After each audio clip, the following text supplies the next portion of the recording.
จะไปสร้างเรื่องค้างคาใจพอบอบมีไพ่จะเขี่ยให้ใดค่อยจะต้องได้ไปเขี่ยด้วยตัวเองเพราะว่าดวงบ่เองพบเจ้าในมือนั้นที่ว่าค่อยได้ไปพบกับหญิงคนอื่นเจ้าก็คงอย่างอื่นจะบ่ให้อภัยสิ่งที่เจ้าได้เห็นไปกับหญิงคนใหม่สิบอกว่าแม่นไพ่แต่บ่ยอมรับฟังยังคงค้างคาใจกับสิ่งได้เห็นบ่กลับไปเป็นคืนดีอันเก่ามันก็คงจะเป็นเรื่องสุดเศร้าใจหากอายนี้คอยบ่เคยหาใครแต่ว่าเจ้ามาเป็นคนหลายใจเห็นเธอไปกับหญิงคนนั้น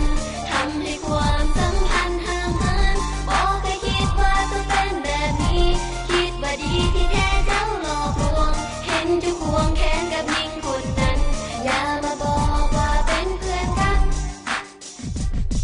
สิ่งที่เจ้าได้เห็นมันบ่เป็นดังคิดไม่ได้เข้าใจผิดว่าเฮาสนิทเจ้ายังคงมีสิทธิ์ในตัวของค่อยไม่จะพอปล่อยใจให้หญิงคนอื่นไม่จะพอมาพื้นไปนำเข้าอีกเขาก็คงจะลีกทางให้ตัวเจ้าเทิงเข้าเซ็กซี่แต่ว่าเข้าค่าหลายค่อยคงจะอายไปนำเข้าอีกเทิงเข้าเซ็กซี่เขาก็เป็นเพลงเพื่อนจะบนลมบนเรือนความหักให้เจ้าจะบ่พอเข้าคนนั้นเป็นแฟนเพราะว่าเจ้าก็ดีสุดแสนจะน่าหัก